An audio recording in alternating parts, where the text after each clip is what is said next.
2024 has been one hell of a ride, and if you've been keeping up with my content, I think you'll agree. What's up guys, I'm Luke Embers and I'm a fire knife dancer in Chicago. As we're rounding out the end of the year, I figured now would be the perfect time to do a bit of reflecting of 2024 with you all. Today, I wanna share 3 wins I've had, 3 lessons I've learned, and 3 things I hope for in 2025. With that said, let's do this. All right, so my first big win of 2024 was establishing my business. While I was doing fire dancing shows throughout the year, I didn't actually have a legal entity that organized my business. If you're a freelancer and you're by yourself and you don't have a registered organization, you are operating as a sole proprietorship. Now, a sole proprietorship is basically a business entity where you don't have to do any legal paperwork. You yourself are the owner. However, your personal assets like your home, your car are liable in the case that something bad happens and another person or company decides to sue you. Now, that's really bad, especially because I am in a highly dangerous field. So what I did this summer is established a single member LLC. And as a single member LLC, my business assets are separated from my personal assets, meaning that I'm able to open a business bank account, which holds my business funds, and I can use those funds to pay for business assets such as my camera, my microphone, my fire knives, my props, and any other equipment that I would need for performing. That's the first line of protection, which I highly recommend anyone running their own business as a single member do, because the cost is relatively low and it's good practice to have this as a safety net and to just divide your personal and your business assets. In addition to this, I was also able to create a separate business workspace for all my content, all my plans, all my clients, and my personal business information. Right now, I use Notion, which is a really great all-encompassing platform, especially for solo creators and entrepreneurs, because I'm able to create pages that have information about my brand. I can track my finances, kind of plan my day through it, and then I can also create calendars and schedules for my content so that everything is set in a systematic way, and it allows me to be more intentional with the work that I do. My second big win of 2024 is that I got 19 clients. Now, that might not sound like a lot, but I gotta say, it's my first year doing this solo, and considering that I had no idea how to start, I gotta say at the start of it, I was really only hoping for 3 at the most. And I was keeping the bar low because I didn't know what to expect in this realm. I've only really performed in a group, and so I didn't know what that looked like in a solo setting, especially because I didn't really have any brand awareness. I didn't have a website. As of today, I've had 19 clients, both indoor and outdoor shows, in addition to my reoccurring performances at Alhambra Palace in Chicago's Fulton Market. By the way, you should check out my recent video where I take you behind the scenes to one of my Alhambra Palace shows. You should definitely check that out. But yeah, it made me feel so proud knowing that people actually found me in one shape or form. And the way I did this was I created a profile on booking platforms or gig platforms so that if someone were to search fire dancer, you would hopefully see my name pop up. And my goal was to also get reviews. I set up a Google business profile so that if you search fire dancer near me in Chicago, I should be one of the few that pop up. So again, really just trying to put my name out there. And although it may be more or less than what the standard is, I have no clue. I am so proud of my 19 clients, and I already have a couple booking me for next summer. So it's good to have reoccurring clients and to see that relationship build for the future.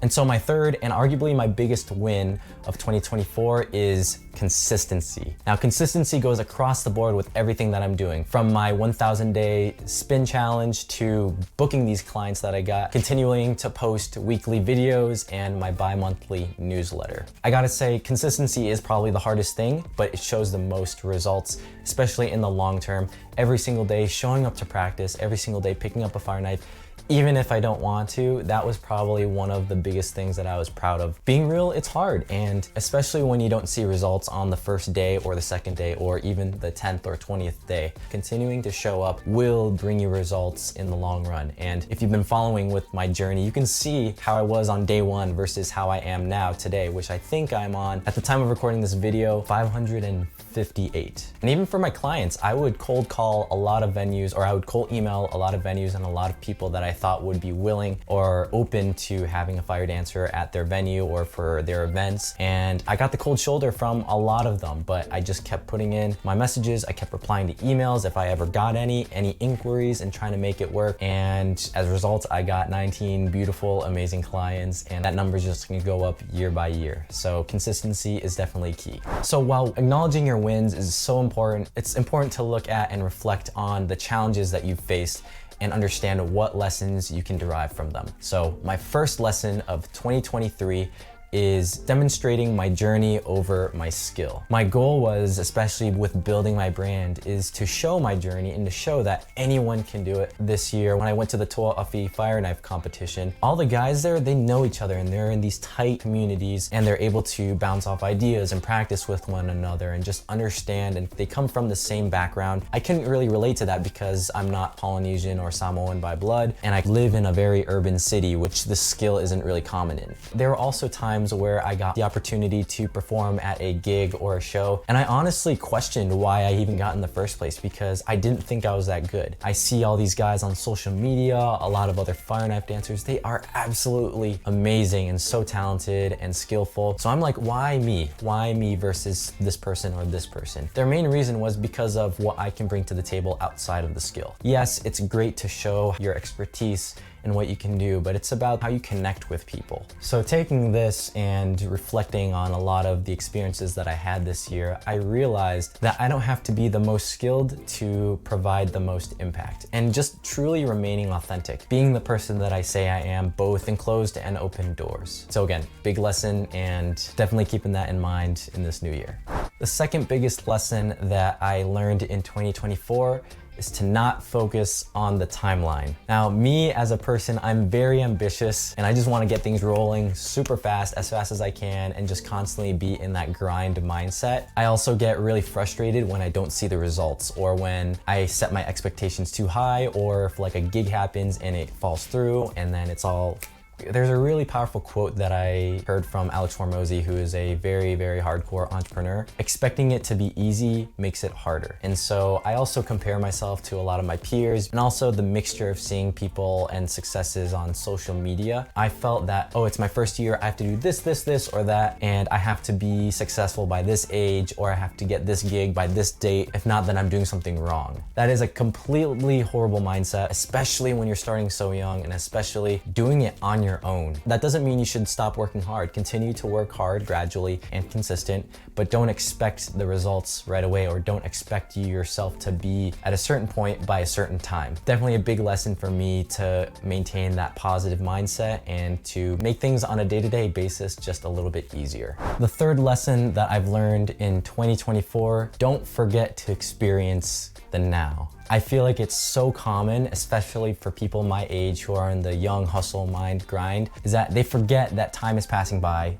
in the moment to experience things. I would say a justification for that is I want to grind now so that I can do all these things later in the future. But the thing is, it's not going to be the same in the future, right? Traveling now is not going to be the same as traveling when you're in your 40s. Spending time with your family and friends and building these relationships is not going to be the same as trying to build them in your 40s. Think about the people that are in your life right now and who want to spend time with you. If you're neglecting those relationships, they're just going to grow into a negative state. By the time you're 40, 50, whenever, and you do get that success or whatever goals you want to achieve, you're then backtracking to try to rebuild these relationships that you've been neglecting for the past X many years. And for me, I've been doing a lot of traveling this year, and I'm going to be doing a lot of traveling in 2025 as well, because I want to make sure that I'm experiencing things in now and enjoying my youth. Because there is another quote that says youth is wasted on the young. So I'm definitely not wasting my youth. Don't forget to live, don't forget to experience if you are in a similar position.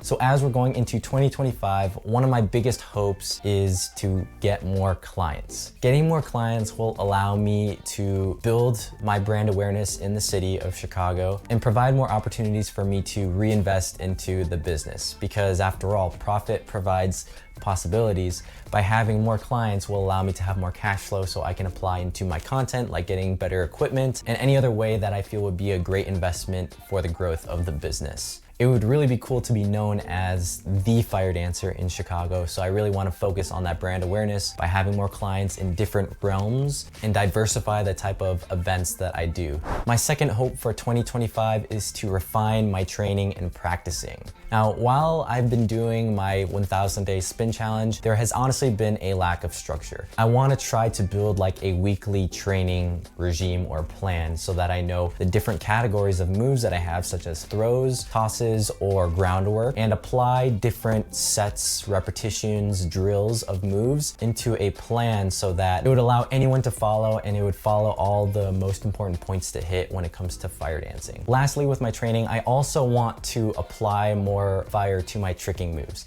Now, I know you guys have been seeing my vlogs to the tricking gym and seeing all my flips and stunts. Well, now we're really gonna push for that this summer when it gets warm out to actually start doing these moves on fire, like getting the B-twist or my cork or my Webster, something in any shape or form to really apply these flips into my routines. Last but definitely not least, my third hope for 2025 is refining my content. I gotta say, making content doesn't come too easy to me, so I really wanna find more systematic ways to edit my videos and create content that fits the platform that they're meant for. For example, these long form videos on YouTube versus short, more trendy type of videos on Instagram versus promoting my shows and events on Facebook and then networking on LinkedIn and then even my spin challenge on TikTok. And also something that I wanna try is to run ads. Now, this is more specifically for my events and generating new leads because again, my goal is to have more clients. So this would be a great way for me to try it out. I've never really done that before and see what it's like. And I also just overall want to invest in the higher quality of my videos, from the equipment that I use to the backdrop, the lighting, the audio, and even just the storytelling and the way I structure these videos, because I really want them to be great pieces of art. I appreciate you guys bearing with me on this journey as I develop my content and make them higher quality and more consistent too. And so those are all the wins, the lessons, and the hopes that I have between 2024 and 2025. I hope you guys enjoyed that and got to see a little bit more perspective on my mindset of where I'm at with my business and where I want to take it in the new year. If you're interested in differentiating yourself in this new year and want to learn a new skill, you should definitely sign up for my newsletter, Embers to Ashes, which will give you a free digital guidebook to the intro to Siva Uffie, where you'll learn the basics, the fundamentals, how to build a practice knife, and even some secret progress trackers to help you get started. You can sign up for my newsletter at lukeembers.com/learn or simply click the link in the description below. And with that said, that's all I got for you guys. Happy New Year and be what remains. I'll see you in 2025. Peace.